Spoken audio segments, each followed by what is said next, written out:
Assalamualaikum warahmatullahi wabarakatuh. Nama saya Sulistiana Martiana Graha dengan NIM seperti yang ada pada PPT ya. Jadi di sini kita akan membahas tentang entropi. Wah, entropi pembahasan yang berat ini. Tapi seru gitu. Bagi sebagian orang, nggak semuanya. Lanjut. Nah, jadi sebelum kita membahas lebih jauh, kita akan membahas dasar-dasarnya dulu. Jadi, entropi ini merupakan istilah baru yang diperkenalkan oleh Clausius sebagai generalisasi dari konsep-konsep yang diungkapkan sebelumnya. Jadi sebelum ada entropi ini banyak sekali konsep yang bermunculan karena pada saat itu sedang para ahli itu sedang berlomba-lomba mencari atau membuat mesin dengan efisiensi yang tinggi karena fokus termodinamika pada saat itu yaitu pada mesin-mesin yang berhubungan dengan kalor. Nah, diantaranya Carnot yaitu ilmuwan muda yang dapat membuat suatu efisiensi mesin yang sangat tinggi dengan cara mengisolasinya gitu, sehingga kerja-kerja yang dilakukan itu akan lebih tinggi. Akan tetapi kata dia, walaupun efisiensi tinggi itu masih tetap ada batasan kerja yang dilakukan gitu. Jadi enggak semua kalori itu bisa dirubah menjadi kerja, pasti ada batasan. Ada juga pendapat dari Kelvin katanya, Lord Kelvin. Nah itu terkenalnya itu Tuan Kelvin, katanya ada batasan minimum suatu suhu. Ya, ketika batasan itu dicapai, semua prosesnya itu berhenti. Suhu tersebut adalah suhu 0 Kelvin atau 0 mutlak. Nah itu. Kemudian muncullah Clausius ini setelah beberapa konsep-konsep dan beberapa itu masih ada lagi sih. Yaitu menggeneralisasi gitu dari konsep-konsepnya sehingga konsep yang diutarakan Clausius ini yang dikenal sebagai hukum termodinamika yang kedua ini yang berbunyi entropi alam semesta selalu meningkat dengan tinjauan secara makro dan alam semesta ini adalah sistem yang terisolasi. Nah, jadi tinjauannya itu secara keseluruhan bukan parsial, secara keseluruhan dan sistemnya itu terisolasi. Nah, terisolasi ya. Karena kalau sistemnya bocor itu nanti ada kemungkinan entropinya itu menurun walaupun sangat kecil. Padahal nggak sepenuhnya menurun sih. Nah, ini tuh bisa lebih jelas lagi kalau kalian tuh lihat tanggahan untuk membantah hukum termodinamika kedua, yaitu Devil Maxwell, itu iblis Maxwell gitu. Nah itu ceritanya seru sekali. Jadi dia tuh ingin melanggar hukum termodinamika kedua gitu, entropinya itu bisa berkurang. Nah padahal itu nggak benar-benar melanggar sih. Nanti kita jelasin kalau ada sesi lanjut. Ya. Entropi juga bisa diartikan sebagai ketidakberaturan peristiwa yang menunjukkan suatu arah maju. Ketidakberaturan peristiwa yang menunjukkan suatu arah maju. Nah, ketidakberaturan ya. Jadi misalnya kita berada di suatu persimpangan dan ditujukan pada 3 jalan. Nah, probabilitas kita ada untuk kita tuh bisa di masa depan tuh bisa mengambil jalan 1, jalan 2, jalan 3. Nah, jadi semakin ke sana itu kita akan probabilitasnya itu semakin tinggi. Misalnya jalan 1, kita ngambil jalan 1 nih misalnya kemudian ketemu jalan lagi 3 cabang lagi. Nah kita tuh bisa ngambil jalan 1, jalan 2, jalan 3 lagi. Nah, jadi semakin jauh kita melangkah itu kemungkinan kita itu semakin banyak gitu. Nah di sini juga mengapa entropinya itu selalu meningkat alam semesta itu karena partikel itu semakin banyak gitu, mau kemana itu semakin bebas. Nah jadi ketidakberaturan di sini juga bisa diartikan sebagai kebebasan partikel karena alam itu tidak mengetahui mana yang teratur dan mana yang tidak teratur. Dia tuh taunya partikel itu spread out gitu. Nah gitu. Oke, kita lanjutkan pembahasannya. Jadi ada beberapa poin terkait entropi juga. Ini diantaranya entropi akan mencapai maksimal ketika sistem mencapai kesetimbangan. Nah, jadi ketika sistem mencapai kesetimbangan tersebut tidak ada lagi yang namanya perubahan entropi karena entropi di situ sudah maksimal. Jadi tidak ada penambahan lagi. Sehingga perubahan entropi itu nilainya sama dengan 0. Yang kedua, ada pertukaran kalor pada temperatur T. Nah, jadi ketika entropinya itu meningkat, tentunya ada pertukaran kalor pada temperatur T. Nah, temperatur ini bisa temperatur suhu apa saja ya? Bukan apa saja sih, berapa saja. Nah, itu. Selanjutnya, besarnya energi yang tidak dapat digunakan untuk melakukan usaha. Nah, ini salah satu pengertian entropi juga. Jadi entropi itu adalah suatu energi yang ada dalam suatu partikel atau molekul yang tidak dapat lagi dilakukan untuk melakukan kerja. Jadi bisa disebut energi dalam, nggak bisa diapa-apain lagi gitu. Selanjutnya Nah, ini tadi sudah disinggung sedikit, jadi entropi alam semesta ini selalu meningkat. Nah, karena seiring berjalannya waktu, alam semesta kan terus mengembang. Nah, dalam pengembangannya itu, alam semesta memiliki banyak probabilitas untuk menuju ke arah ketidakberaturan yang sangat luas. Dari tadinya satu titik, terus kemudian tambah meluas, otomatis memperbesar kebebasan atau ketidakberaturan si benda-benda yang ada di alam semesta itu. Maka dari itu entropi alam semesta itu selalu meningkat. Ya, lanjut. Nah, entropi juga bisa disebut tingkat kebebasan partikel, bukan ketidakberaturan. Bisa juga disebut kebebasan partikel karena alam itu tidak mengetahui yang teratur yang mana dan yang tidak teratur yang mana. Seperti itu. Oke, selanjutnya yaitu teorema Clausius. Jadi teorema Clausius ini berkata katanya untuk setiap transformasi siklik bisa reversible atau irreversible, bisa dua arah atau satu arah, integral tertutup dq per t kurang dari atau sama dengan 0. Nah, jadi transformasi yang berlaku itu bisa dua arah atau satu arah, irreversible, tidak dapat kembali. Nah, menyebabkan ds lebih besar atau sama dengan 0. Nah, hal ini sesuai dengan hukum termo yang kedua, karena hukum termo yang kedua kan berkata katanya entropi alam semesta itu akan selalu naik, akan selalu meningkat. Nah, di sini ada dua tanda, lebih dari atau sama dengan 0. Tanda lebih dari artinya si entropi itu masih ada perubahan dan terus meningkat sejalan dengan waktu. Nah, berarti si entropinya itu belum mencapai titik kesetimbangan, yang mana masih berjalan pada satu arah.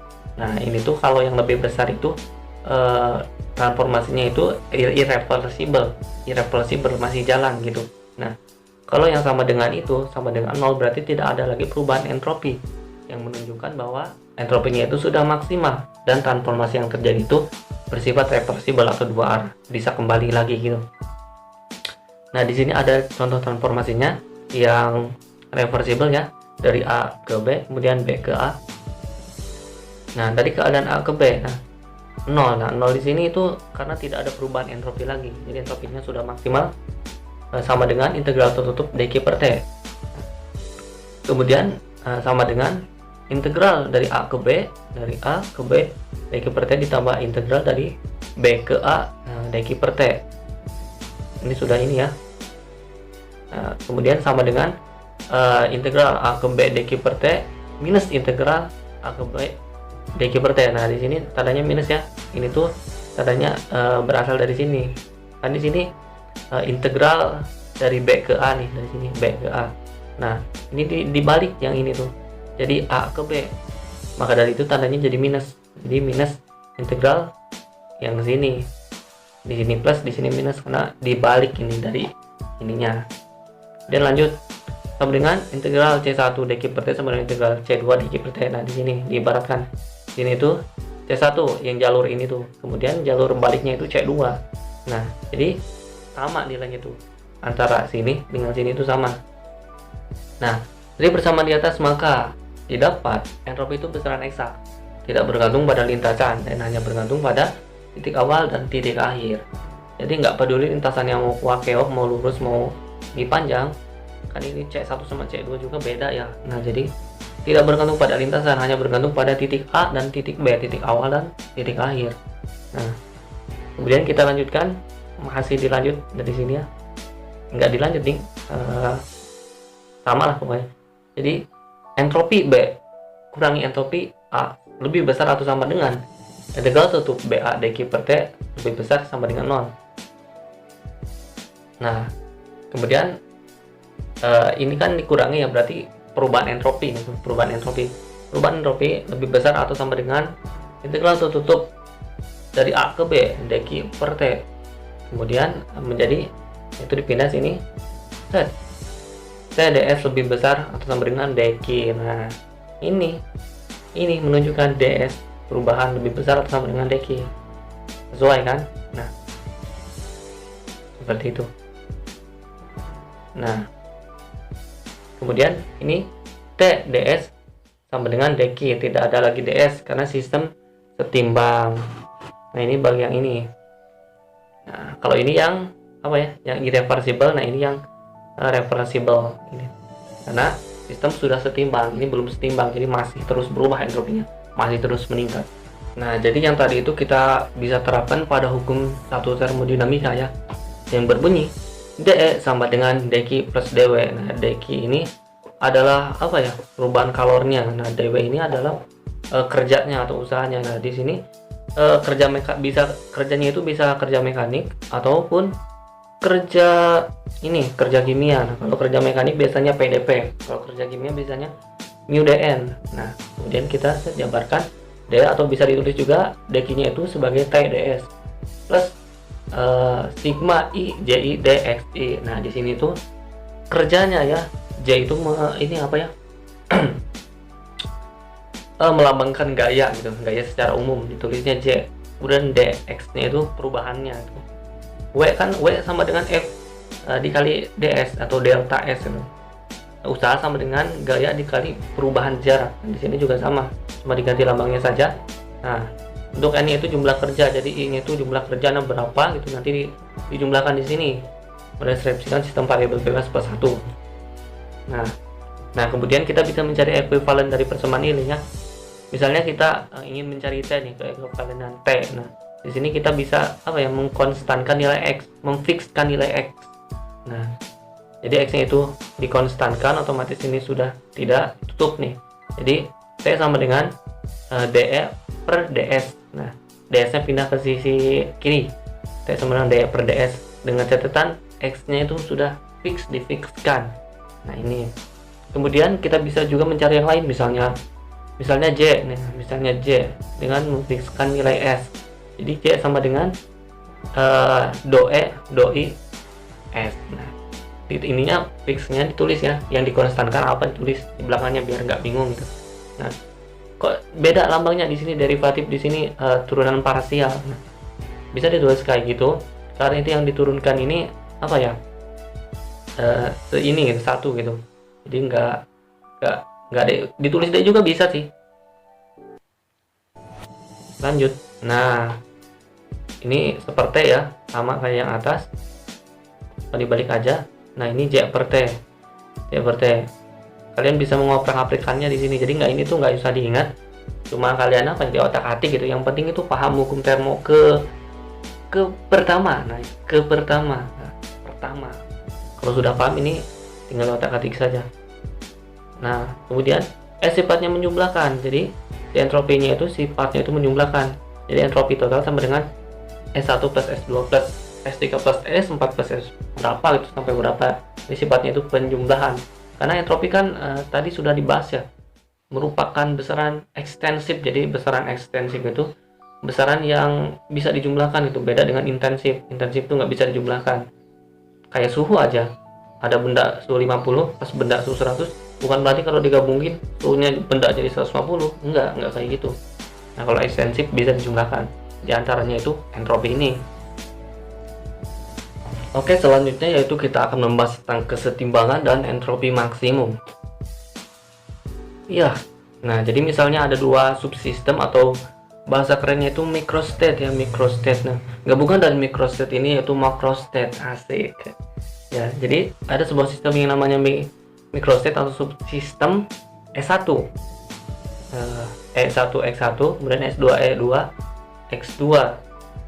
Nah, kita ingat kembali, subsistem ini merupakan besaran ekstensif, besaran jumlahkan S sama dengan S1 plus S2. Di sini entropi ya, entropi sama dengan S1 X1 gitu. Kemudian saat menuju kesetimbangan, entropi akan terus meningkat hingga tidak ada lagi perubahan entropi atau do S sama dengan 0. Nah, kalau do S itu sudah sama dengan 0, berarti tidak ada perubahan entropi, yang menunjukkan entropi itu sudah ada batas maksimal, yang sudah berada pada batas maksimal, sehingga tidak ada perubahan atau peningkatan entropi lagi di situ. Seperti itu. Kalau sudah setimbang ya ini. Nah, kalau masih menuju ke setimbangan itu masih ada perubahan. Lanjut. Nah, ini kan ketika perubahan entropi sama dengan ketika perubahan entropi sudah 0 ya, berarti semuanya itu konstan. Nah, ya. Ketika energi dan pergeseran konstan, nah entropinya kan sudah bernilai maksimal ya, berarti energi dan pergeseran juga konstan. Nah, kemudian bisa kita ini lihat persamaannya yang ada di PPT. Jadi E1 plus S2 E2 sama dengan E0.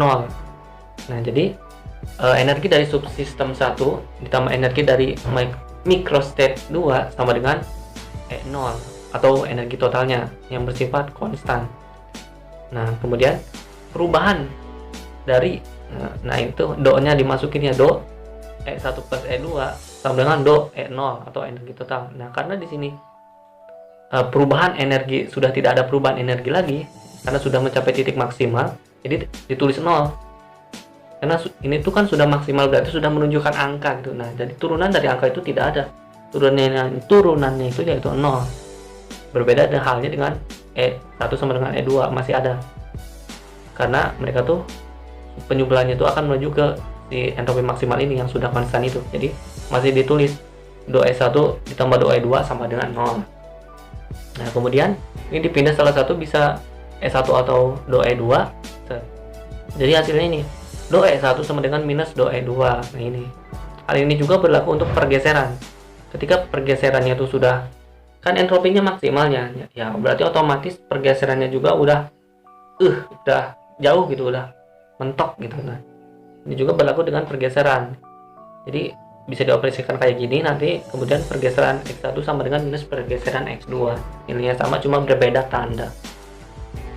Nah, dari persamaan-persamaan yang didapat, kita dapat menggambarkan sistem dengan variabel-variabel yang terlibat. Tadi kan variabelnya sudah dicari. Misalnya kita ingin mencari Z dengan memfixkan X gitu. Jadi sama dengan do apa per do apa. Kemudian kita cari T misalnya. Tadi kan sudah dicari ya. Nah, kemudian kita bisa memasukkan variabel-variabel yang tadi. Bisa menjumlahkannya dengan variabel yang terlibat tadi gitu. Jadi dari awalnya tadi kan X sama dengan ini tuh totalnya ya, total sama dengan subsistem 1 ditambah subsistem 2 yang terdiri dari energi dan pergeseran.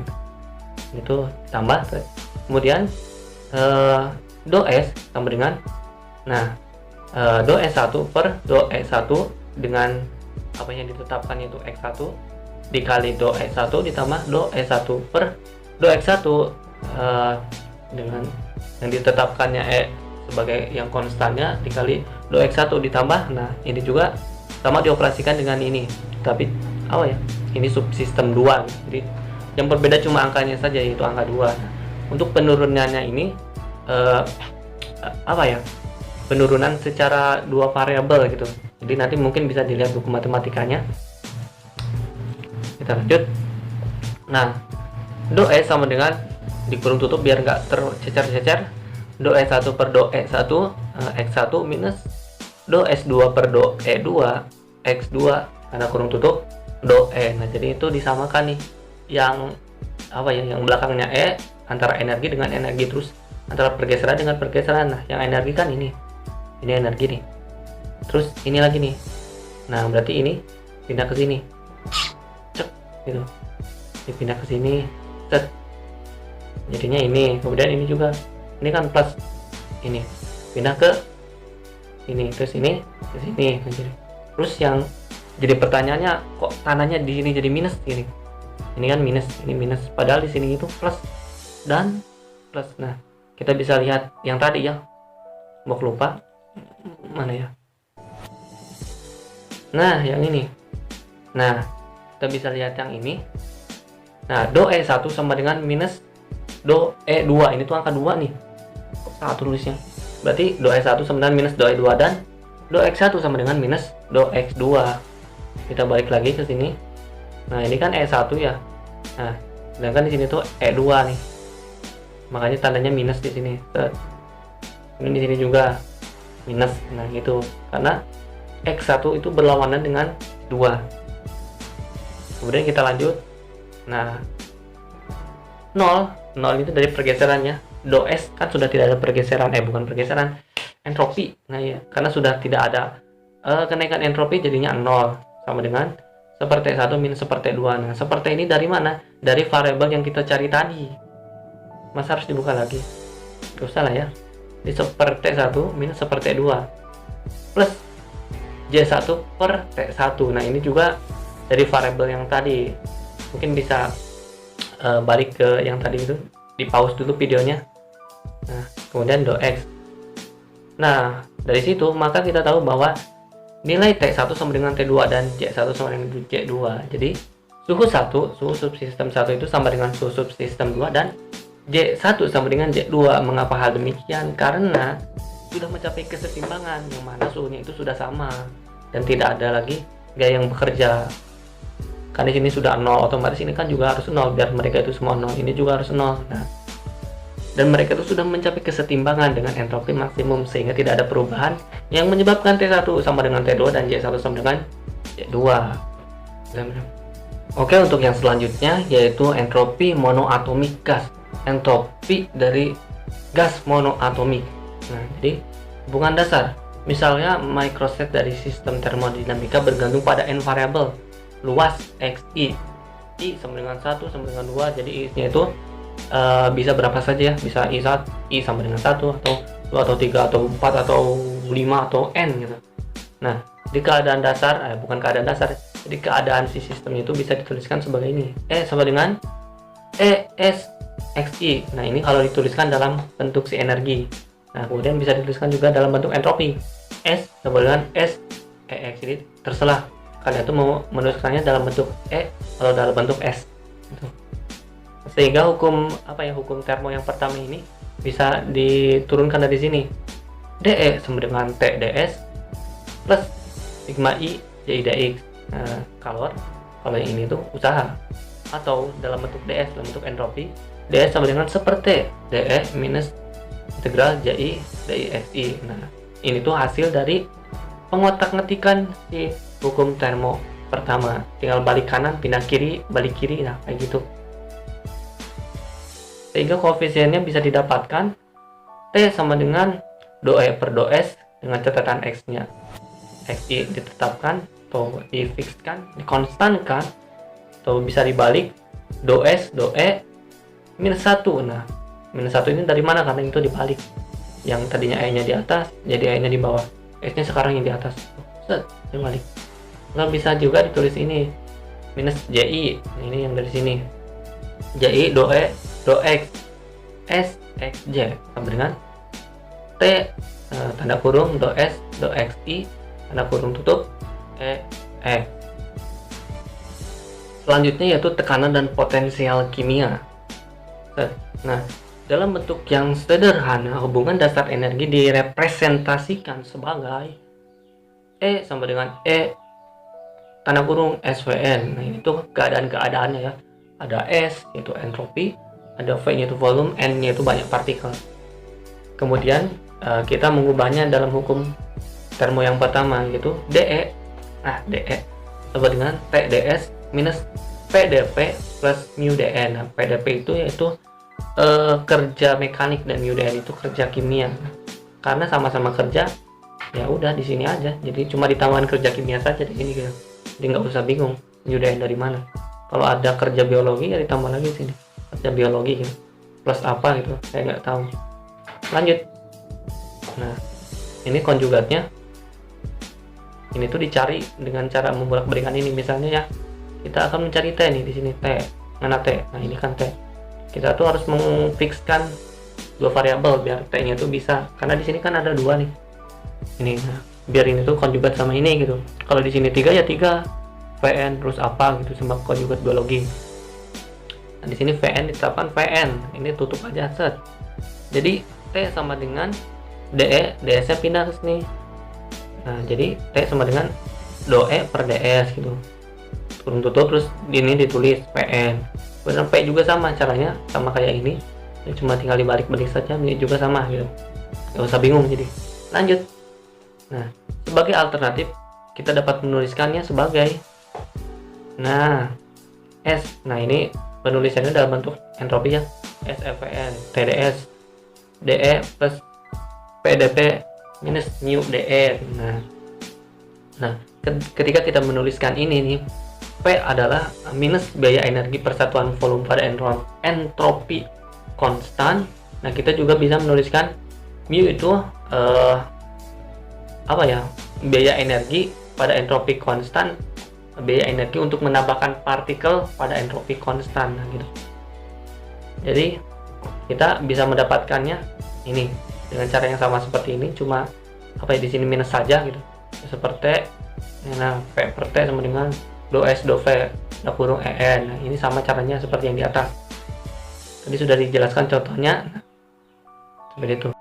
Nah, keekuivalenan tadi bisa dibuktikan dengan menggunakan penggunaan rumus aturan rantai, penggunaan aturan rantai yang tadi loh, yang kata saya itu bisa dicari sendiri. Nah, itu tuh bisa dibuktikan sama ruas kanan dengan ruas kiri itu dengan menggunakan aturan rantai. Kalau masih Anda kekeh tidak percaya gitu, nah, turunin aja pakai ini. Nah, aturan rantai ini seperti ini bentuknya. Jadi misalnya nih ada suatu fungsi f sama dengan xy gitu, f sama dengan xy. Nah, kita bisa tuliskan seperti ini, f xy. Nah, kemudian lanjut x nya yang di atas, kemudian yang ditentuinnya f nya di af xy, dan x y f balik ke sini ini, terus ini y nya ke atas lagi, do y per do f x. Nah, jadi gimana ya, berulang gitu, yang tadinya sini jadi sini gitu, ininya juga berubah y f x sama dengan minus 1. Nah, ini dan af do f bukan a ya, do f per do x ya sama dengan do x per do f y minus 1. Nah, tadi ada contohnya yang minus 1 yang dibalikin. Nah, ini kayak gini, nilainya minus 1 karena dibalik seperti itu.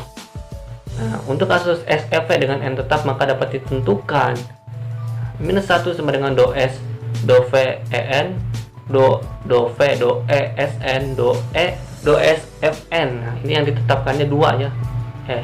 N nya kan sudah ditetapkan nih, biar nggak bingung gitu, tinggal mengikuti saja yang belum tuh apa gitu, seperti atas S F, kemudian F nya naik ke atas yang ditetapkannya E itu yang difikskannya, terus E nya naik ke atas yang ditetapkannya itu S. Nah, S yang ini nih, terus F itu nah tuh berubah-ubah sesuai urutan gitu. Sama dengan P per T do E per do F SN kurung tutup minus 1 T, sehingga didapat do E do F SN sama dengan minus P.